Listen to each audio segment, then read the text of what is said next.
দিল্লির ব্যস্ত শহরের মাঝে ইতিহাসের ধুলোয় ঢাকা এক হ্রদ আবার প্রাণ ফিরে পাচ্ছে। সাতপুলা লেক, যার গা ঘেঁষে ঘুমিয়ে আছে মুঘল যুগের কাহিনী, আজ নতুন করে সেজে উঠছে প্রকৃতি আর মানুষের হাতে। সাতপুলা লেক নামটির মধ্যেই লুকিয়ে আছে ইতিহাস। 7টি সেতুর মিলনস্থলে এই এলাকা তৈরি হয়েছিল 1400 শতকে, দিল্লির সুলতান মোহাম্মদ বিন তুগলকের শাসনকালে। তখন এটি ছিল এক স্ট্র্যাটেজিক ওয়াটার কন্ট্রোল পয়েন্ট, যা শহরের পানির যোগান ও প্রতিরক্ষা দুটোই সামলাতো। কিন্তু সময়ের সঙ্গে সঙ্গে সাতপুলা হারিয়ে যায় মানুষের স্মৃতি ও শহরের কংক্রিটে।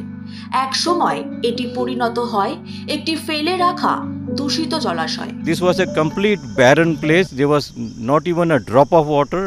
Total, absolutely barren. This was in 2021. We visualized, we requested Mr. Bannu Bhatnagar from Intech to give us the drought project report, and then we thought that how to move forward. কিন্তু আশার আলো জ্বলে ওঠে 2024 সালে, যখন Delhi development authority ও পরিবেশ প্রেমীরা হাত মিলিয়ে শুরু করেন সাতপুলা লেকের পুনরুজ্জীবন প্রকল্প। আজ সাতপুলা লেক শুধুই ইতিহাসের দলিল নয়, এটি এক নতুন ইকো হাব। লেকে এখন আবার ফিরে এসেছে বিভিন্ন প্রজাতির মাছ, জলচর পাখি, এমনকি কিছু বিরল উদ্ভিদ। স্থানীয়রা বলছেন, সকালে হাঁটার সময় এখন পাখির কলরবে ঘুম ভাঙে, যা ছিল এক সময় অকল্পনীয়। The water table over here was 60 meters deep, and the soil strata was extremely porous. So no water, which was poured in would stand. It would vanish. You fill it today to some extent, next day you find there's no water.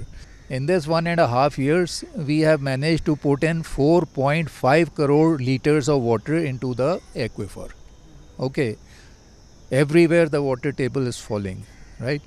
But this is a localized area where we have actually recharged the water. এখানে তৈরি হয়েছে walking trail, বসার জায়গা, বাচ্চাদের জন্য খেলার অঞ্চল, তবে পরিবেশের ভারসাম্য বজায় রেখে। জল পরিশোধনের জন্য ব্যবহার করা হচ্ছে ন্যাচারাল বায়োফিল্টারিং পদ্ধতি। এটি শুধুমাত্র দিল্লির এক ঐতিহাসিক লেকের পুনর্জন্ম নয়, বরং একটি বার্তা। যদি ইচ্ছা থাকে তবে শহরের বুকে প্রকৃতির ফেরা সম্ভব। Now you find that kingfishers have started coming, or even we have spotted a pond heron. Okay, with long beaks, they are able to pick out the fish, and so that actually removes the organic matter also from the lake. So we now have in the lake spot-billed ducks. They have become resident. We have got grebes.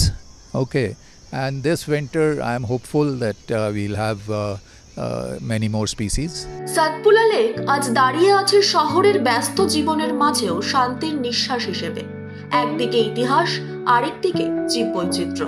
সাতপুলা আমাদের শেখায়, প্রকৃতি কখনো মরে না, সে শুধু অপেক্ষা করে মানুষ আবার তাকে ভালোবাসবে কখন। Bureau report, News Poll Bangla.